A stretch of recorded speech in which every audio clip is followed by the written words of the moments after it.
देखो भाई, अब इस टॉपिक में क्या है, हमारा एक छोटा सा हिस्सा है। वो क्या है? इफेक्ट ऑफ मीडियम, या जिसको हम एक तरीके से डाइलेक्ट्रिक कांस्टेंट भी हम यहाँ पर बोल रहे हैं। डाइलेक्ट्रिक कांस्टेंट क्या होता है ये हमें समझना है, और इफेक्ट ऑफ मीडियम समझना है क्या चीज है। ठीक है। इफेक्ट ऑफ मीडियम का क्या मतलब है? इफेक्ट ऑफ मीडियम का मतलब मैं ये कहना चाह रहा हूँ कि अगर एक चार्ज पार्टिकल है और एक दूसरा चार्ज पार्टिकल है, मान लो माइनस का है या प्लस का है, तो ये इसको अट्रैक्ट करेगा, है ना। लेकिन अगर हमने बीच में कोई मीडियम रख दिया, कोई मीडियम बीच में रख दिया, जैसे कोई दीवार बना दी, है ना, तो कोई भी कंक्रीट की दीवार या कुछ बना दी, तो ये वाला चार्ज पार्टिकल अब इसको उतनी ताकत से अट्रैक्ट नहीं कर पाएगा। ठीक है ना। तो इसका मतलब इस मीडियम से इसके बीच में लगने वाले फोर्स को हम कह सकते हैं वो कम हो जाता है, मीडियम का कुछ फर्क पड़ता है। अब वो क्या फर्क पड़ेगा उसको समझना है ना। तो उसके लिए समझो, जैसे एक एग्जांपल से हमने इसको रिलेट किया है। जैसे मैग्नेट होता है, मैग्नेट के पास में क्या रखा रहता है? आयरन की कोई नेल, कोई कील लोहे की रखी हुई है, आयरन नेल्स या फिर छोटी सी लोहे की कील। तो ये कील क्या होती है? आयरन मैग्नेट की तरफ को ऐसे अट्रैक्ट होती हुई जाती है, एक अट्रैक्शन फोर्स को फील करती है। लेकिन तुम अगर नोट करो कि बीच में कौन सा मीडियम रखा हुआ है, मैग्नेट और इस आयरन नेल्स के बीच में क्या रखा हुआ है? तो जनरली तो कुछ नहीं होता, तो एयर होती है, हवा होती है ना। ऐसे ही यहाँ पर क्या है, जैसे एक प्लस क्यू चार्ज है, तो प्लस क्यू चार्ज है और एक माइनस क्यू चार्ज है, तो माइनस क्यू इसकी तरफ क्या होगा? अट्रैक्ट हो जाएगा। जैसे यहाँ आयरन नेल अट्रैक्ट हो रहा है, वैसे यहाँ पर माइनस क्यू अट्रैक्ट हो जाएगा। ठीक है। अब बात क्या है कि प्लस क्यू माइनस क्यू को अट्रैक्ट कैसे करता है? मैग्नेट इसको कैसे अट्रैक्ट कर रहा है? मैग्नेट अपने अंदर से मैग्नेटिक फील्ड लाइनें निकाल रहा है। आप ये समझो फिलहाल के लिए मैग्नेटिक फील्ड को जनरेट कर रहा है अपने आसपास। तो ऐसी चार्ज अपने आसपास एक फील्ड को जनरेट करता है, उस फील्ड को हम क्या नाम देते हैं? Electric field. आप फिलहाल के लिए ये समझो कि ये इलेक्ट्रिक फील्ड ही है जो इस चार्ज को खींच के लाता है। अब हम यहाँ पर क्या फील कर दे रहे हैं? इस प्लस क्यू और इस माइनस क्यू के बीच में हम यहाँ पर क्या फील कर रहे हैं? कुछ मीडियम को फिल कर दे रहे हैं। जैसे मान लो प्लस क्यू और माइनस क्यू के बीच में आपने क्या फिल कर दिया है? वाटर को फिल कर दिया है। अब होता यह है कि ये जो वाटर आपने फिल कर दिया, तो अब इस प्लस क्यू के अंदर से निकलने वाली इलेक्ट्रिक लाइनों को ना इस वाटर को भी पार करना पड़ेगा, है ना। तो वाटर अपने अंदर से जाने देने की परमिशन उतनी नहीं देता है जितनी हवा दे रही थी या जितनी एयर दे रही थी, है ना। जितना मीडियम की डेंसिटी या मीडियम आता जाएगा, उतना ज्यादा ये रेज क्या होती जाएंगी? ब्लॉक होती जाएंगी। तो अभी हर मीडियम का एक कांस्टेंट होता है, एक पैरामीटर होता है जिसको डाइलेक्ट्रिक कांस्टेंट कहते हैं। ये आपको बाय डिफॉल्ट न्यूमेरिकल में तो गिवन होगा। इसकी वैल्यू, जैसे वाटर के लिए हम बात कर रहे हैं, वाटर के लिए वैल्यू 80 होती है ना। और कोई और मटेरियल होगा, जैसे माइका वगैरह मटेरियल होता है कुछ, है ना, तो उस मिनरल होता है, तो उसके लिए 6 होती है। ऐसी अलग अलग होते हैं। मेटल होता है, उसके लिए वैल्यू इनफाइनाइट होती है। आप बाद में ये सब चीजें सीखोगे, ये वैल्यूज कैसे डिसाइड हो रही हैं। ठीक है। तो ये वैल्यूज होती है। कहने का मतलब क्या होता है, ये जो बीच में मीडियम आपने रखा है ना, इसका एक डाइलेक्ट्रिक कांस्टेंट होता है के। ये एक्सपेरिमेंटली पहले से डिटरमाइन होता है, गिवन होता है। तो अब होता यह है कि इन दोनों के बीच में जितना फोर्स लगेगा, वो फोर्स कितना होता है? के, या आपका 1/4 pi epsilon naught Q1 Q2 by r square. ये फोर्स तो कब लगता है? एयर में। लेकिन जब हम बीच में मीडियम रख देंगे तो क्या होगा? मीडियम रख देंगे तो ये जो फोर्स हो जाएगा ना मीडियम की प्रेजेंस में, ये हो जाएगा 1/4 pi epsilon naught Q1 Q2 by r square. ये आर स्क्वायर था यहाँ पर, आर स्क्वायर। और इस पूरी चीज को हम डाइलेक्ट्रिक कांस्टेंट से डिवाइड कर देते हैं।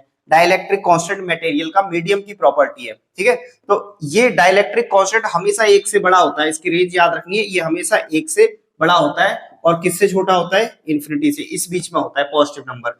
मतलब डाइलेक्ट्रिक कांस्टेंट से डिवाइड करेंगे तो ये जो आंसर है ना, जो एयर में आ रहा था, ये कम हो जाएगा। तो मीडियम हमेशा क्या करता है? दो चार्ज के बीच में लगने वाले फोर्स को कम कर देता है हमेशा। तो आपका मीडियम कम करेगा तो नया फोर्स क्या हो जाएगा? 1/4 पाई, ये इस फैक्टर से डिवाइड कर देंगे।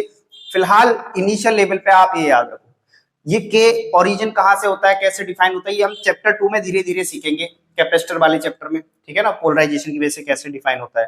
तो कुछ न्यूमेरिकल आप कर रहे होंगे, उसमें ये फैक्टर देखेगा, उसको करना उस हिसाब से।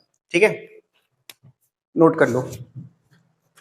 देखो, एक छोटा सा टॉपिक हमारा और यूज होता है, ये क्या है? Numerical based on transfer of charge. देखो, मैं जितने भी न्यूमेरिकल है ना, तो मैं एक एक करके उसमें यूज होने वाले कॉन्सेप्ट आपको बताते जा रहा हूँ शॉर्ट शॉर्ट में, है ना। जस्ट इनको दिमाग में रख लो, फिर तुम देखना मैक्सिमम इनसे मिलते जुलते ही आपको न्यूमेरिकल दिखाई देंगे इस चैप्टर में। ठीक है।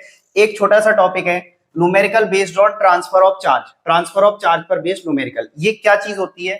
मैं बोल रहा हूँ कि जैसे दो स्फीयर होते हैं, ऐसे दो स्फीयर है। स्फीयर का मतलब ये हो गया, एक मेटल की बॉल है सॉलिड, जैसे हम क्रिकेट खेलते हैं ना, बॉल, वो तो नॉर्मल बॉल होती है। एक मेटल की बॉल है, ये समझो, है ना, मेटल की चीज है।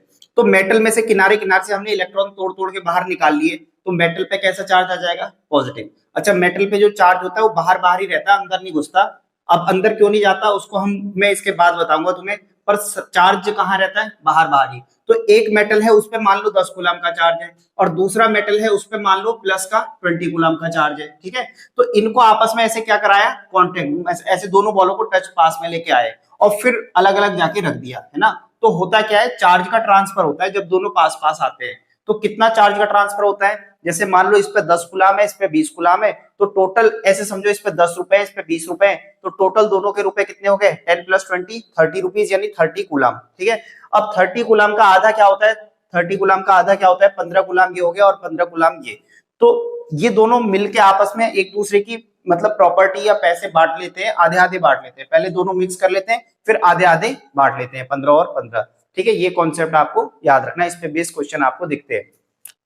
जैसे फॉर एग्जांपल अगर मैं पूछूं यहाँ 10 गुलाम है, ठीक है, और यहाँ माइनस का 2 गुलाम है, इस पर चार्ज नेगेटिव का है लेकिन 2 गुलाम।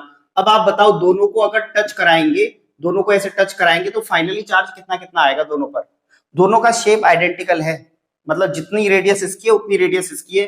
ये कॉन्सेप्ट तभी लागू होता है जब आइडेंटिकल वर्ड यूज किया जाए। आइडेंटिकल का मतलब दोनों का साइज एक जैसा है। अगर आइडेंटिकल नहीं होंगे तब क्या करेंगे? तब हम चैप्टर 2 में सीखते हैं, कैपेसिटेंस से करते हैं एक नए टॉपिक से ना। अभी आइडेंटिकल है, तो आइडेंटिकल में equal equal half half charge आ जाता है, ठीक है। अब आप बताओ 10 और -2 है तो कितना कितना चार्ज आ जाएगा दोनों पर? बोलो, आंसर बोलो। 4 आ जाएगा। देखो कैसे, चार्ज का साइन लेना है, एडिटिविटी से हमें पता है 4 और इसमें ऐड करना है कौन सा चार्ज? -2 है, तो आंसर क्या आ जाएगा? 8 गुलाम। अब 8 का आधा क्या होता है? 4 होता है, तो 4 तो आ जाएगा इस पर, 4 आ जाएगा इस पर, है ना। इसमें बहुत सारे ऐसे छोटे छोटे क्वेश्चन पूछे जा सकते हैं। जैसे पहले इन दोनों के बीच में फोर्स का नेचर कैसा था? अट्रैक्टिव। अब जब दोनों को ऐसे मिक्स करा और अब रख दिया, तो अब फोर्स का नेचर कैसा हो जाएगा? रिपल्सिव। कई बार ऐसे थ्योरेटिकली भी क्वेश्चन पूछ लेता है कि दो चार्ज स्पेयर है, दोनों पे अपोजिट नेचर का चार्ज है ना। एक पे मान लो कुछ वैल्यू बता दी, एक पे अलग। अब जब दोनों को मिक्स करके ऐसे अलग अलग किया गया, जैसे वैल्यूज बता दी, अब बोलेगा क्या इनका नेचर ऑफ फोर्स चेंज हो जाएगा या फोर्स का मैग्नीट्यूड चेंज हो जाएगा? हाँ, मैग्नीट्यूड भी चेंज हो जाएगा, नेचर भी। अभी रिपल्सिव हो जाएगा, पहले कैसा था? अट्रैक्टिव, ठीक है। नहीं है, अब इसमें क्वेश्चन छोटे छोटे किस कॉन्सेप्ट पे बन सकते हैं? जैसे मान लो अगर मैं तुमसे एक क्वेश्चन ऐसे ही पूछ लेता हूं, दो चार्ज स्पेयर है, उनमें चार्ज Q और Q है, ठीक है, और दोनों r डिस्टेंस पर रखे हुए, ठीक है। चलो एक पे चार्ज कुछ और मान लेते हैं, एक पे हम क्या मान लेते हैं? 4Q, और एक पे क्या मान लेते हैं? 6Q। तो इनके बीच में एक फोर्स लगता है, उसको हम कह रहे हैं F। अब दोनों को ऐसे आपस में टच कराया गया, और टच कराने के बाद अपनी अपनी जगह रख दिया गया, अपनी अपनी जगह रख दिया गया। अब बताओ, वही मतलब r डिस्टेंस पर ही।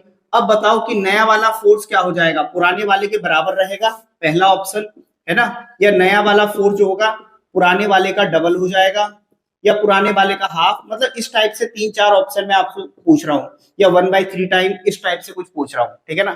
तो आपको क्या लगता है, सेम रहेगा कि अलग अलग हो जाएगा? सी ऑप्शन मत देखो, ये तो मैंने ऐसी जबरदस्ती बना दी, हो सकता है इनमें से कोई ना हो। डी में लिख देता हूँ, नन ऑफ दीज, क्योंकि मैं अभी कैलकुलेशन नहीं कर रहा हूँ। आप बताओ, नॉट का मतलब नन ऑफ दिस। तो अब बताओ कि नया फोर्स क्या हो जाएगा? सेम लॉजिक लगाओ, ट्राई करो। अब देखो, मैं ये बोल रहा हूं कि कूलाम्स लॉ पे जो क्वेश्चन है ना, वो केवल भाई इस फॉर्मूले से काम नहीं चलने वाला, K⁴ इसके बाद कम से कम 6 से लेकर के 7 कॉन्सेप्ट ऐसे हैं, 6 से 7 कॉन्सेप्ट जो आपको कूलाम्स लॉ पे आने चाहिए। जैसे ये उनमें से एक कॉन्सेप्ट है, मिलिकन्स ऑयल ड्रॉप एक कॉन्सेप्ट है। ऐसे 6-7 छोटे छोटे टॉपिक हैं जो हमें आनी चाहिए। जैसे इक्विलिब्रियम ऑफ चार्जेस आने वाले टॉपिक्स में मैं आपको बताऊंगा, ठीक है ना। जब ये सारे कर लोगे तब जाके कूलाम्स लॉ का न्यूमेरिकल अच्छे से हो जाएगा, ठीक है ना। एक केवल ये फॉर्मूला याद कर लिया और सिंपल इस फॉर्मूले पे बेस्ड डायरेक्ट क्वेश्चन आ जाएगा, ऐसी पॉसिबिलिटी नहीं है। कई सारे क्वेश्चन हम घुमा घुमा के ट्रिक्स से पूछे जाते हैं, ठीक है ना। तो ये छोटे छोटे कॉन्सेप्ट हमें तैयार करने हैं इस फॉर्मूले पे। अब मैं ये बोल रहा हूं तुम्हें कि ये जो 4 गुलाम और 6 गुलाम है, एक के पास 4 रुपए, एक के पास 6, तो दोनों पे बताओ टोटल मनी कितना है, टोटल चार्ज कितना है? दोनों सेम नेचर के चार्ज है, तो टोटल चार्ज हो गया 10 गुलाम का, है ना, 10Q का। अब बताओ 10Q का हाफ क्या होगा? 5Q। तो 5Q ये ले जाएगा, 5Q ये ले जाएगा। पहले फोर्स क्या करता है इसके बीच में? F की वैल्यू क्या होती है? K Q1 Q2 by R square. मतलब कि 6 4 जा 24 K q square by r square, इसको हम एफ का नाम दे रहे हैं, इस चीज को हम फोर्स एफ बोल रहे हैं। अब बताओ, अब नया फोर्स क्या हो जाएगा 5Q के हिसाब से। अब जो नया फोर्स हो जाएगा एफ डैश, वो हो जाएगा के Q1 Q2, यानी कि कितना, डायरेक्ट बताओ 5Q इंटू 5Q क्या होता है 25Q स्क्वायर के Q1 Q2 upon r square. अब नया फोर्स ये हो जाएगा, नहीं हो जाएगा, ये हो जाएगा। क्या तुम मुझे पुराने फोर्स का नए फोर्स से रेशियो बता सकते हो? बता दो। इस इक्वेशन को इससे डिवाइड कर दो, इस इक्वेशन को इससे डिवाइड कर दो, या फिर यहां से K q square upon r square की वैल्यू यहां पर पुट कर दो निकाल के एफ के टर्म्स में, एक ही बात है। तो देखो एफ अपॉन एफ डैश क्या आ जाएगा, एफ अपॉन एफ डैश, या फिर आप एक काम करो एफ डैश अपॉन एफ निकाल लो, जो भी तुम्हारी मर्जी है। एफ डैश अपॉन एफ मतलब सेकंड इक्वेशन अपॉन फर्स्ट। तो यहाँ पर के क्यू अपॉन आर स्क्वायर, के क्यू अपॉन आर स्क्वायर ये तो कट जाएगा, तुम समझ रहे हो, और इसको इससे डिवाइड करना है, तो ऊपर तो आ जाएगा 25 और अपॉन में आ जाएगा 24। तो ये जो नया वाला एफ डैश है ये क्या आ जाएगा 25/24 एफ। कुछ बात समझ में आ रही नहीं आ रही है? ये रेशियो आप रेशियो की टर्म्स में कर लो चाहिए। अब ये छोटे छोटे कॉन्सेप्ट में मैं अभी आपको बहुत सारे ऐसे कॉन्सेप्ट बता रहा हूँ जिस पर बेस क्वेश्चन बनने वाले हैं, ठीक है।